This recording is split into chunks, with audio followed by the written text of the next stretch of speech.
नमस्कार, मैं हूं अनूप। बात जुर्म से जूझते शहर की हो या फिर शहर में बढ़ते क्राइम ग्राफ की, गुनाह के हर सूरत के पीछे होता है कोई ना कोई गुनहगार। हमारा मकसद सिर्फ गुनाह की दुनिया में झांकना भर नहीं, बल्कि आपकी मदद से कानून के हवाले करना है हर गुनहगार, और यह मुमकिन है सिर्फ तफ्तीश से। एक घर शादी की खुशियों से झूम रहा था। बैंड बाजा बारात सब कुछ तय समय पर निकला।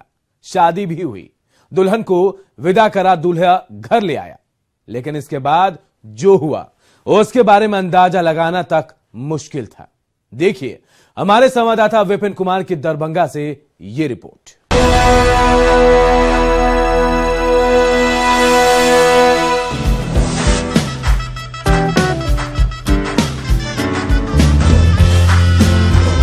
बैंड बाजा, ढोल नगाड़े और झूमते बारातियों के बीच दूल्हा अपनी दुल्हन के दरवाजे पर पहुंच गया।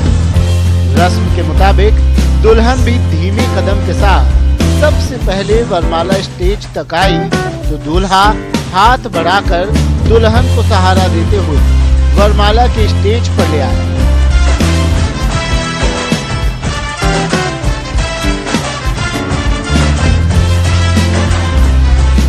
सैकड़ों लोग इस शादी में शरीक हुए। लोगों ने दुल्हा दुल्हन के साथ खूब तस्वीरें खिंचवाई और पूरी रात शादी की रस्म अदायगी के बाद सिंदूर दान भी हुआ। लेकिन ठीक एक रात बाद दुल्हन अचानक सुबह सुबह लापता हो गई। किसी को कुछ समझ में नहीं आया और खबर जंगल में आग की तरह फैल गई।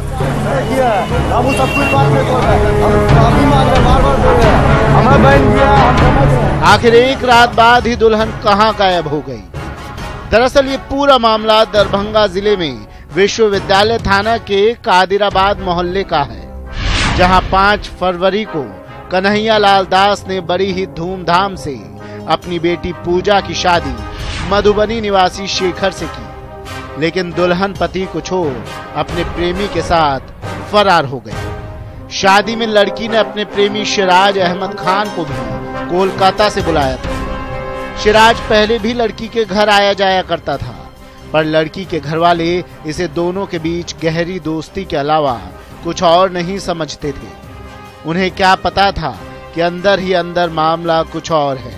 किसी को शक ना हो इसके लिए शादी में भी शिराज ने खूब एंजॉय करने का दिखावा किया। दुल्हन ने तो शिराज के साथ सेल्फी तक ली। यहाँ तक कि वरमाला के स्टेज पर भी दोनों ने एक साथ कुर्सी पर बैठकर फोटो खिंचवाई। लड़की के पिता ने थाने में एफआईआर तो दर्ज करवा दी है, लेकिन लड़के के घर वालों से वहां भी बहस होती रही। अब लड़के वाले दुल्हन के वापस लौटने की सूरत में उसे अपनाने को तैयार नहीं है।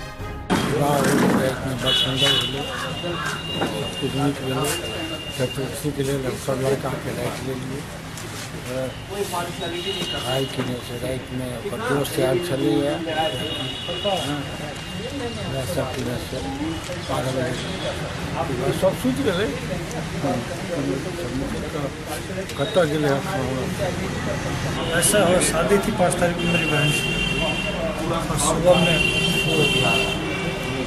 उसके दोस्तों के बरगलाने की वजह से घर से निकल गई। हाँ, दुल्हन के फरार हो जाने के बाद दूल्हे पर मानो बिजली गिर गई हो। वो बेचारा सदमे में आ गया। उसकी हालत इतनी खराब हो गई कि उसे अस्पताल ले जाना पड़ा। शादी का जितना समारोह था वो ठीक ठाक हुआ, इसमें कोई परेशानी नहीं। शादी हुई, सबका स्वागत अच्छे ढंग से हुआ, इस बीच में कहीं कोई परेशानी नहीं। लेकिन शादी के घंटों बाद सभी आदमी रेस्ट में आ गए कुछ देर के लिए। इसी बीच में लड़की किसी तीसरे लड़के के साथ कहीं विलुप्त हो गए। इसका पता अभी तक नहीं पता चला कि वो लोग कौन थे और कहां भागे। उधर दरभंगा के एसपी दिलनवाज अहमद के मुताबिक केस की जांच चल रही है। फिलहाल लड़की और उसके प्रेमी का कोई अता पता नहीं है। एक युवती है जो केवटी की रहने वाली है, लेकिन कलकत्ता में रहती थी। 5 तारीख को उसकी शादी हुई थी और उसका एक कलकत्ता का ही कोई फ्रेंड आया था उसकी शादी में। उसी पर आरोप है कि उसके साथ 7 तारीख को प्रातः में वो घर से फरार हो गई है। अभी प्राथमिकी दर्ज करके पुलिस अनुसंधान कर रही है। इस शादी के बाद दुल्हन के धोखे ने दोनों ही घरों में अजीब सा सन्नाटा पसार दिया है। दोनों ही तरफ किसी को ये समझ में नहीं आ रहा कि अब करें तो क्या करें। Vipin Kumar, ETV news, Darbhanga. आमतौर पर अपराधी किसी वारदात के बाद फरार हो जाता है, लेकिन इसे क्या कहेंगे जब एक शख्स किसी हत्या की कोशिश करे और फिर पुलिस स्टेशन पहुंच जाए और पुलिस को यह बताए कि हां मैंने हत्या की कोशिश की। आप चौंक गए होंगे, लेकिन यही हुआ है बिहार के भागलपुर जिले में। देखिए हमारे संवाददाता आशीष रंजन की ये रिपोर्ट।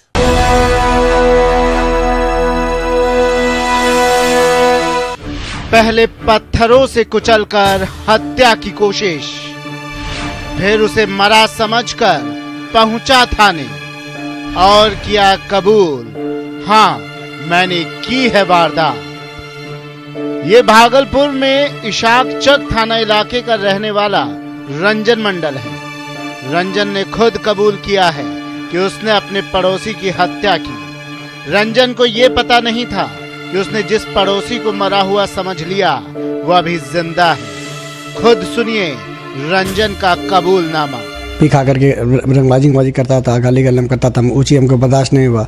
हम उसको जाकर के बोले कि भाई तुम लोग थोड़ा यहाँ गाली गलम नहीं कर लो कर, हमरा अच्छा नहीं लगे जो। फिर पी करके आया, ड्रामा करने लगा। हाँ हमको देखा तो सीना थोड़ा फुला दिया तो मेरा मूड हो गया खराब।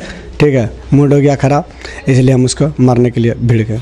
अब आपको बताते हैं पूरी कहानी, जो शुरू हुई बौंसी रेल लाइन के पास बसे पासी टोला से। यहाँ के एक नौजवान सूरज चौधरी को उसके ही पड़ोसी रंजन मंडल ने रेल लाइन पर बिछे पत्थर के टुकड़ों से पूरी तरह कुचलकर अधमरा कर दिया।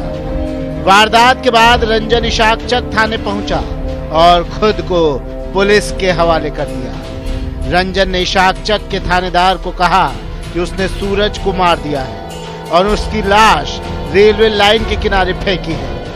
सूचना पर पुलिस मौके पर पहुंची तो देखा कि सूरज अधमरी हालत में खून से लथपथ रेल लाइन के किनारे पड़ा है। सूरज को इसके बाद police Jawaharlal Nehru medical college अस्पताल ले गई और वहां से उसे पटना रेफर कर दिया गया। फिलहाल सूरज की हालत काफी नाजुक बताई जा रही है। आरोप लगाया है झूठ सही का कि मेरा बहन और परिवार को छेड़ रहा था। ये सब झूठ है। होश में आएगा तभी न बताएगा सर अगला आदमी। यहाँ आने पर पता चला कि लाइन पर खून गिरा हुआ है और तब तक के जख्मी को घर वाले लोग को पता चला, वो लोग उठा करके यहाँ ले आए और मायागंज अस्पताल में भर्ती किए। फिर मैं वहाँ मायागंज अस्पताल में गया, प्राथमिक उपचार और रात भर के इलाज के बाद उसको पटना रेफर कर दिया गया है। करीब 11 जख्म उसके सिर पर है, जो लोढ़ी से मार करके बुरी तरह से फ्रैक्चर कर दिया गया है। अब आपको बताते हैं कि आखिर क्यों रंजन सूरज के खून का प्यासा बन बैठा। दरअसल सूरज शराब के नशे में रोजाना मोहल्ले में गाली गलौज और छेड़खानी किया करता था। सूरज की इन हरकतों का रंजन विरोध करता था और कई दफा उसकी पिटाई भी कर चुका था। 6 फरवरी की रात सूरज ने फिर से शराब के नशे में मोहल्ले में यही सब दोहराया। इस बार रंजन का सब्र जवाब दे गया। सब जुआ खेलते रहता था, पी खा करके रंगबाजी करता था, गाली गलम करता था, ऊंची हमको बर्दाश्त नहीं हुआ। हम उसको जाकर के बोले कि भाई तुम लोग थोड़ा यहाँ गाली गलम नहीं कर लो कर, हमरा अच्छा नहीं लगे जो। जहाँ ठीक छो, यहाँ पे सबके माए बहन है, तोरो माए बहन है। ये सब गलत बात है। अगर सही रहता तो वो थाना सिलेंडर नहीं करता, नहीं तो इसाक पूरा समाज उसको मार देता। अगर वो सिलेंडर नहीं होता तो समाज उसको मार देता। सिलेंडर नहीं होता तो वो बहुत गलत किया है, बहुत किया है वो। सवाल रंजन के गुनहगार बनने के साथ इसका भी है कि शराबबंदी के बावजूद आखिर सूरज को शराब मिल कहां से रही थी। ऐसे में क्या प्रशासन भी एक नौजवान के गुनहगार बनने का जिम्मेदार नहीं? आशीष रंजन, ईटीवी न्यूज, भागलपुर। क्या कसूर था 7 साल की मासूम बच्ची का? किस खता की सजा दरिंदों ने दी मासूम नन्ही परी को मौत की नींद सुलाकर? हम उस शहर की बात कर रहे हैं जहां अपराध आम हो चुका है, लेकिन इस बार अपराध की बलि चढ़ी एक मासूम बच्ची। देखिए हमारे संवाददाता मुकेश कुमार की समस्तीपुर से यह रिपोर्ट।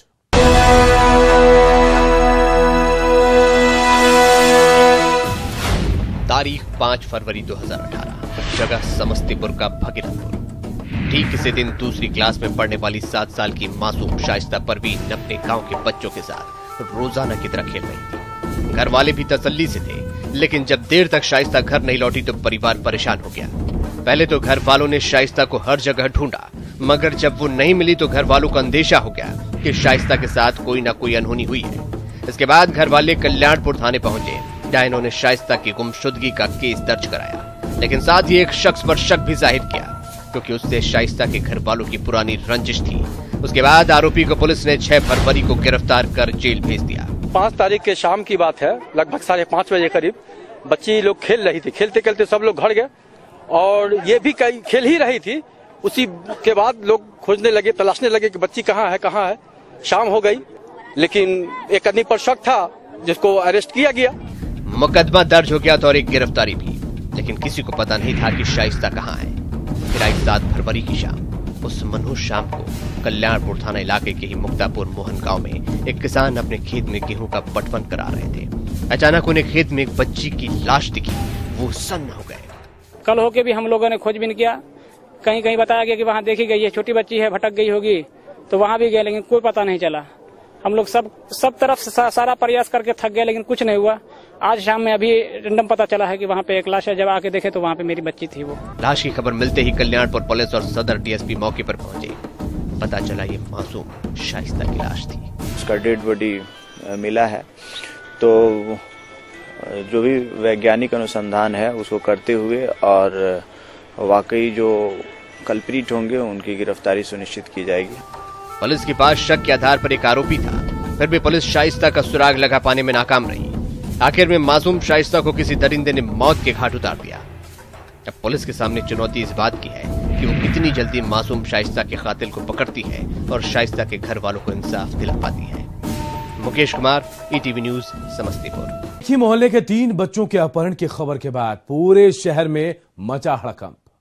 आपसी विवाद ने इस कदर तूल पकड़ा कि हंगामे के बीच एक बच्चे की बरामदगी तो हुई, पर एक बच्चा घायल और एक बच्ची का शव झाड़ियों से हुआ बरामद।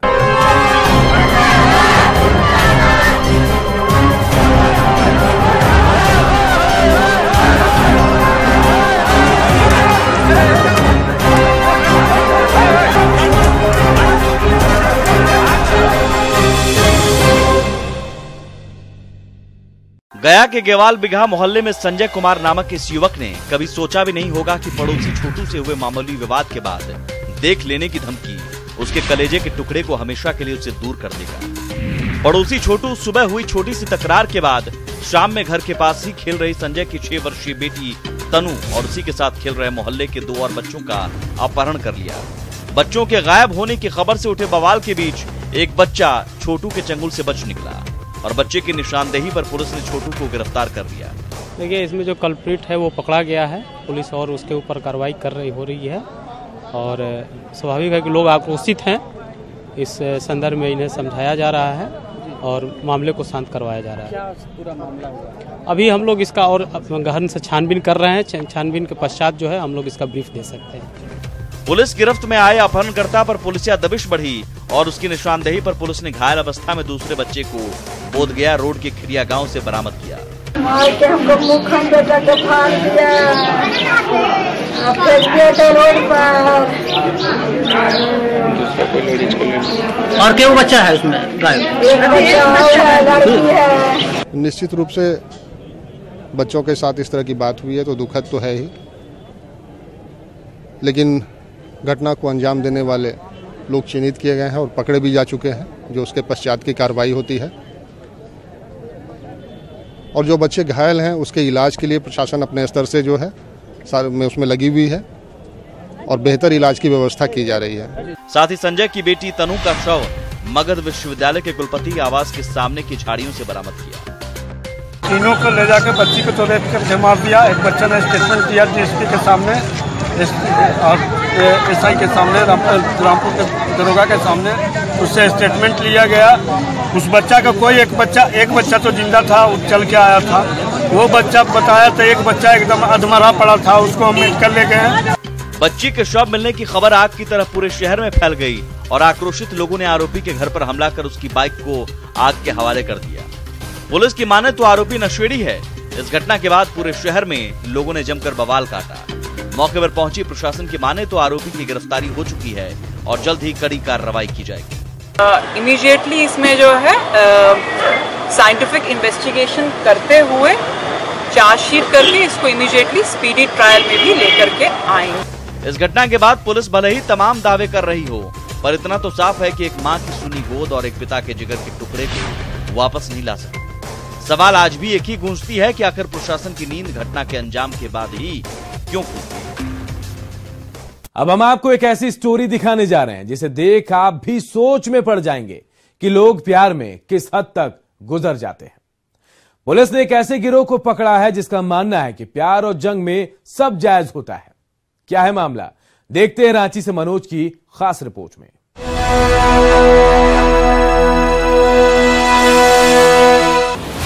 प्यार के लिए कुछ भी करेगा। गर्लफ्रेंड को मेंटेन करने के लिए जो है ये लोग झपटा मारने का काम करते थे। गर्लफ्रेंड के लिए चोरी करेगा, प्रेमिका के लिए डाका डालेगा, महबूबा के लिए मर्डर भी करेगा। पुलिस के हत्थे चढ़े इन चारों लड़कों को आप देख रहे हैं जो अपने चेहरे को कपड़े से ढके हुए हैं। प्यार पागल कुछ ऐसे हुआ है कि अपनी गर्लफ्रेंड की ख्वाहिशों को पूरा करने के लिए इन्होंने अपराध का रास्ता अख्तियार कर लिया है। अपनी महबूबा के प्रेम फांस में बंधे इन युवाओं का शायद यही मानना है कि मोहब्बत और जंग में सब जायज होता है, लेकिन इनको शायद ये नहीं पता कि ये कहावत भर है। जमीनी हकीकत में कानून के डंडे खाने पड़ते हैं। दरअसल ये मामला लालपुर थाना इलाके का है। पुलिस ने इन युवाओं को मोबाइल छिनतई से जुड़े मामलों में गिरफ्तार किया है। पुलिस ने जब इनकी तलाशी ली तो इनके पास से छीने गए 15 महंगे मोबाइल फोन, एक हॉर्नेट मोटरसाइकिल, कई गाड़ियों की नंबर प्लेट और हथियार बरामद हुए हैं। 2-3 मोबाइल जो है वो झपट्टा मारी गई है। इसी के आलोक में हम लोग ने चेकिंग किया, जिसमें से एक बाइक में 3 सवार लड़के जो है वो हम लोग को पकड़े गए। उनके पास सस्पिशियस कंडीशन उनके पास था और कुछ मोबाइल जो है उनके पास मिला। अचानक जब हम लोग उससे पूछताछ किए कितना मोबाइल क्या करते हो, तो फिर इनकी गतिविधि थोड़ा संदिग्ध हो गई। ठोस जब इनसे पूछताछ शुरू हुई तब इन लोगों ने अपना कबूला कि इनका काम बेसिकली ये झपट्टा मारने का। और भी जब अनुसंधान प्रारंभ हुआ तो हम लोग ने देखा कि इनके पास से नंबर प्लेट जो है वो काफ़ी जो है वो चेंज करते थे। घटना करने के बाद तुरंत ही नंबर प्लेट चेंज कर लेते थे, जिसकी वजह से पकड़े नहीं जाते थे। और अभी जो है हम लोग देख रहे हैं कि इनके द्वारा हथियार का भी इस्तेमाल करते थे कि ताकि 2 चाकू भी हम लोग को बरामद हुआ है। और इस तरह की घटनाएं काफ़ी इन लोग के द्वारा किया गया है। और कुल मिलाकर के अभी 14 मोबाइल हम लोगों ने रिकवर किया है। और साथ साथ में कई घटनाओं में इन लोगों ने अपनी स्वीकारोक्ति बयान दिया है कि लोग अपना घटना को अंजाम दिए हैं। शुरुआती पूछताछ में तो इन्होंने पुलिस को चकमा देने की कोशिश की, लेकिन जब कड़ाई से पुलिस ने इनसे पूछताछ की तो सबने अपना जुर्म कबूल कर लिया। युवाओं का कहना है कि अपनी प्रेमिकाओं को महंगे गिफ्ट देने के चक्कर में इन्होंने 1.5 साल पहले मोबाइल स्नेचिंग का काम शुरू किया था, जिसके बाद ये पेशेवर तरीके से घटनाओं को अंजाम देने लगे। साथ ही इनका ये भी कहना है कि ये ज्यादातर अपना शिकार लड़कियों को ही बनाते थे। खास 2 चीज़ है कि ये लोग जो हैं गर्लफ्रेंड को मेंटेन करने के लिए जो है ये लोग झपटा मारने का काम करते थे। और अभी तक जो उभर करके आया है कि ये लोग पेशेवर हो गए हैं और काफ़ी घटनाओं का अंजाम दिया है। मोहब्बत जायज है, लेकिन मोहब्बत में सब कुछ जायज नहीं है। जिस तरह से ये युवा प्रेमिका का दिल जीतने के लिए अपराध के दलदल में उतर गए, लेकिन अब उनकी मोहब्बत का सफर वैलेंटाइन वीक के पहले ही दिन फिनिश डे में तब्दील हो गया। गुनाह की कोई सूरत नहीं होती है तो बस गुनहगारों की सीरत, जो आम इंसान को भी शैतान बना देती है। पुलिस के तफ्तीश में गुनहगार बेनकाब भी होते हैं, लेकिन नहीं रुकता है गुनाह का सिलसिला। आज के लिए बस इतना ही। कल फिर कुछ और तफ्तीश के साथ फिर हाजिर होंगे। मुझे दीजिए इजाजत। नमस्कार।